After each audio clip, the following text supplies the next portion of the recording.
ഓം വന്ദേഹമാതിഥേയാഭിർവന്ദിതാം ഭക്തവത്സലാം മന്ദാരമല്യസുഭഗാം വന്ദ്യാം താം കുലസുന്ദരീം.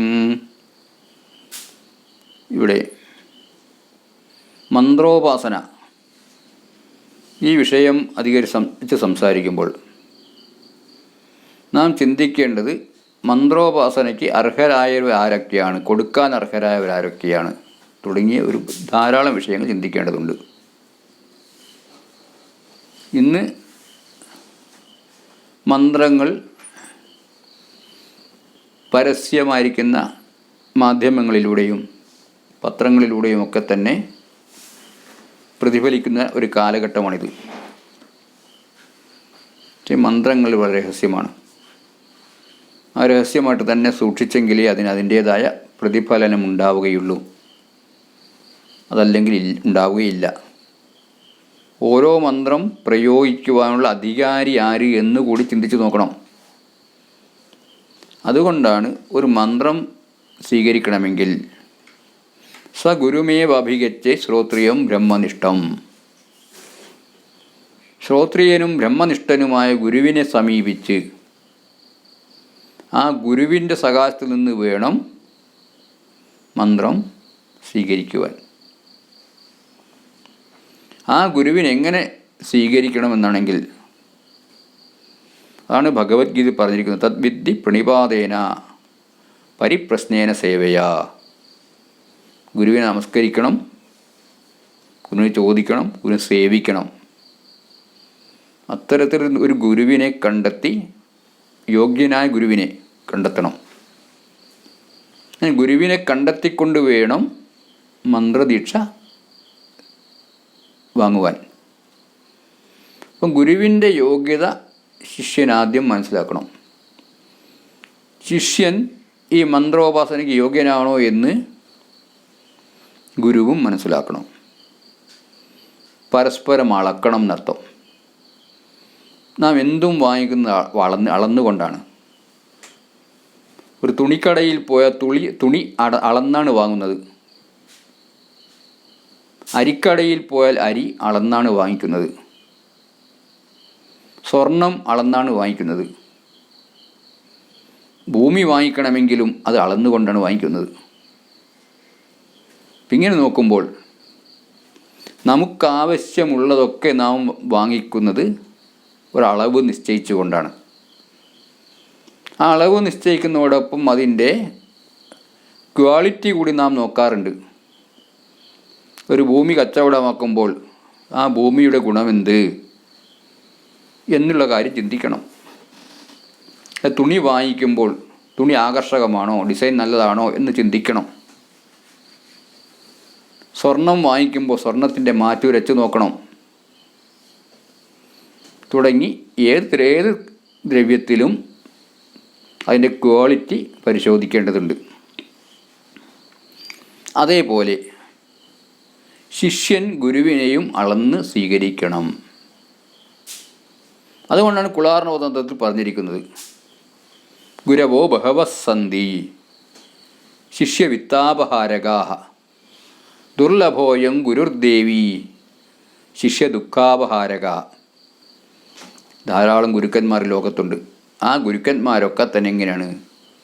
ശിഷ്യൻ്റെ പണം അപഹരിക്കുന്നവരാണ്. ശിഷ്യൻ്റെ ദുഃഖം അപഹരിക്കുന്ന ഗുരുക്കന്മാർ വളരെ ദുർലഭമാണ് എന്ന് എത്രയോ വർഷങ്ങൾക്ക് മുമ്പ് കുലാർണവത്തിൽ തന്നെ പറയപ്പെട്ടിട്ടുണ്ട്. അതുകൊണ്ട് ശിഷ്യൻ സ്വീകരിക്കാൻ പോകുന്ന ഗുരുവിനെ തികച്ചും ആ ഗുരുവിൻ്റെ ഗുണദോഷങ്ങൾ സ്വീകരിച്ചു കഴിഞ്ഞാൽ പിന്നെ ചിന്തിക്കേണ്ടതില്ല, അതിനു മുമ്പ് ചിന്തിക്കണം. അതുകൊണ്ട് ശിഷ്യൻ എന്തായിരിക്കണം? മറ്റ് ശാസ്ത്രങ്ങളിലൊക്കെ തന്നെ കുറച്ച് പഠിച്ചുകൊണ്ട് കാര്യങ്ങളൊക്കെ മനസ്സിലാക്കി കൊണ്ട് മാത്രമേ ഒരു ഗുരുവിനെ സ്വീകരിക്കാൻ പാടുള്ളൂ. അപ്പോൾ ശിഷ്യനും പുരാണ ഇതിഹാസാദി കാര്യങ്ങളിലൊക്കെ തന്നെ കുറേയൊക്കെ അറിവ് നേടിക്കഴിഞ്ഞ ശേഷം മാത്രമേ ഒരു ഗുരുവിനെ സ്വീകരിക്കാൻ പാടുള്ളൂ. ഗുരുവും ഒരു ശിഷ്യനെ കിട്ടിക്കഴിഞ്ഞാൽ എനിക്ക് എത്ര ശിഷ്യന്മാരുണ്ട് എന്ന് മേനി പറഞ്ഞ് നടക്കാതെ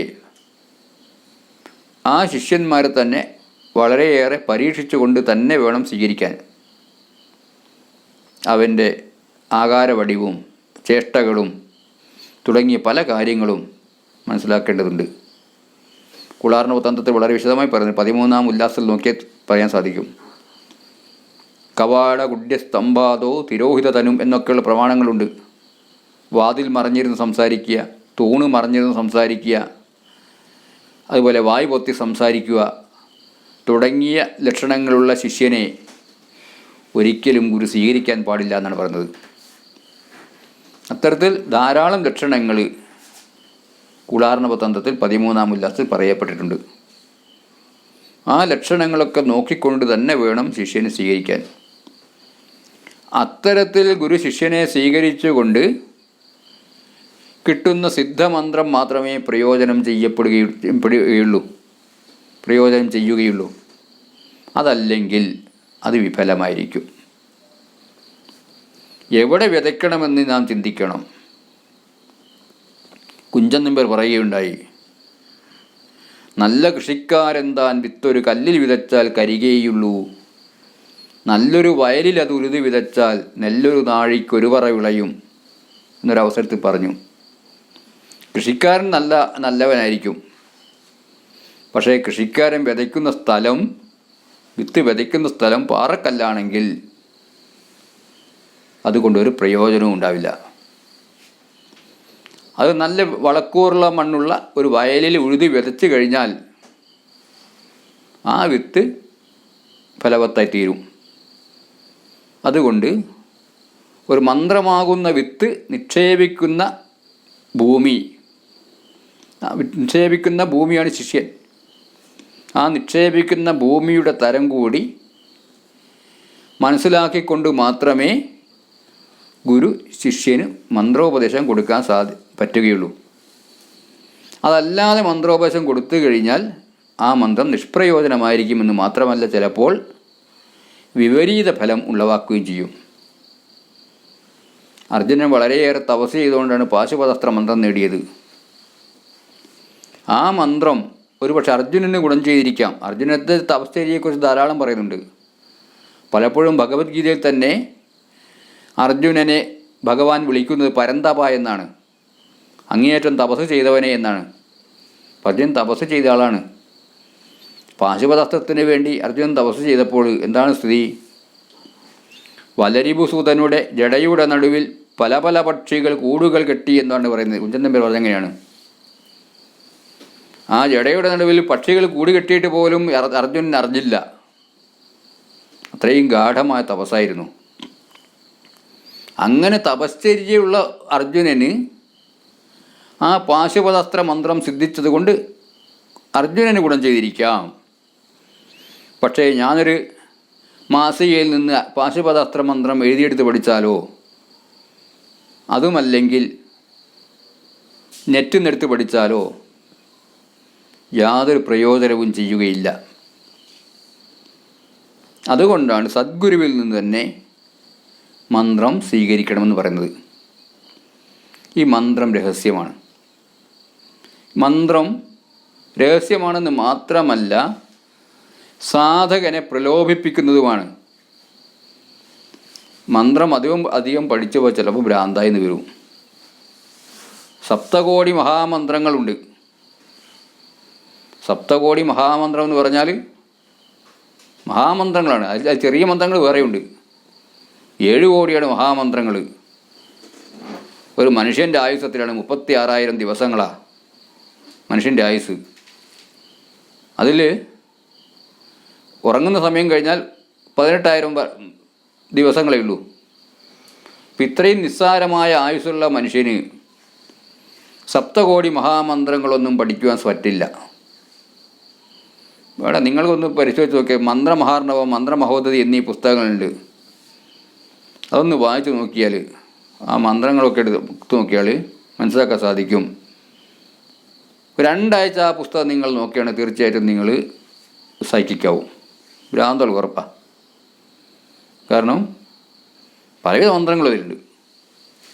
പൂവൻകോഴിക്കുള്ള മന്ത്രം പോലുണ്ട്, കുക്കുട മന്ത്രം, അങ്ങനെ മന്ത്രമുണ്ട്. അതിന് കുക്കുട ധ്യാനമുണ്ട്.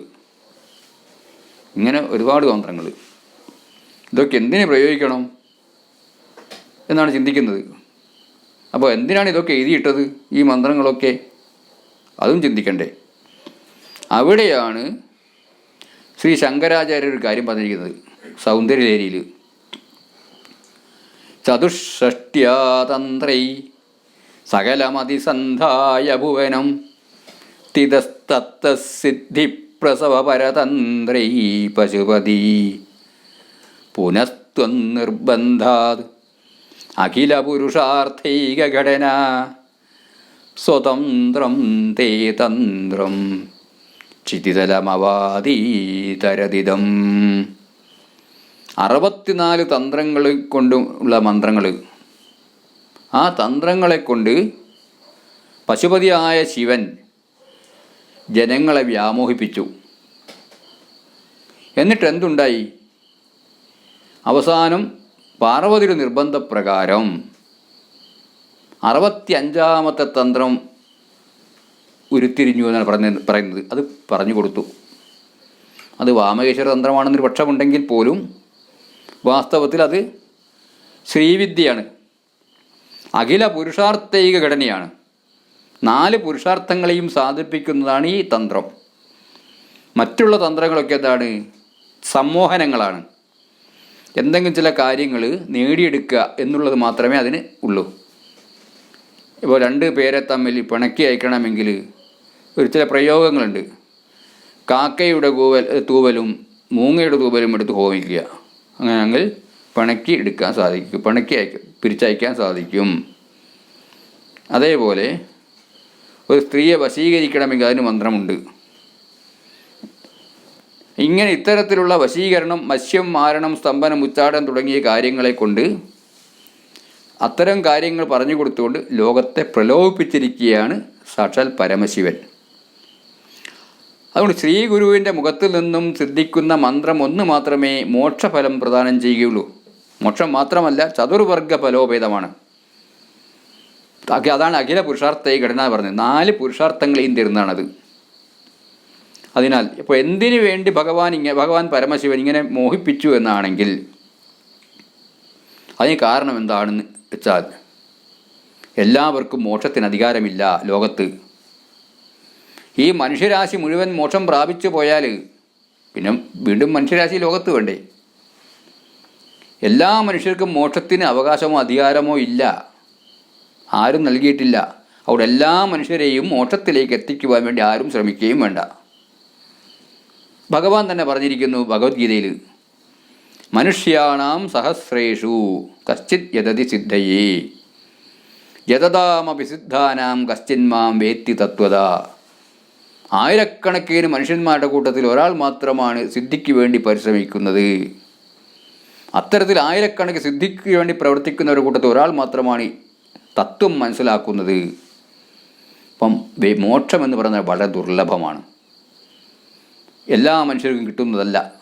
അതുകൊണ്ട് ഇത്തരം രഹസ്യമന്ത്രങ്ങൾ ജനകീയമാക്കുന്നത് ആ മന്ത്രങ്ങളോടും മന്ത്രദേവതയോടും മന്ത്രദ്രഷ്ടാക്കളായ ഋഷിമാരോടും സ്വന്തം ഗുരുപരമ്പരയോടും ചെയ്യുന്ന വഞ്ചന തന്നെയാണ്.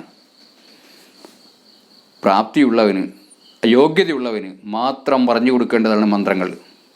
അതല്ലാതെ അത് പരസ്യപ്പെടുത്തേണ്ടതല്ല.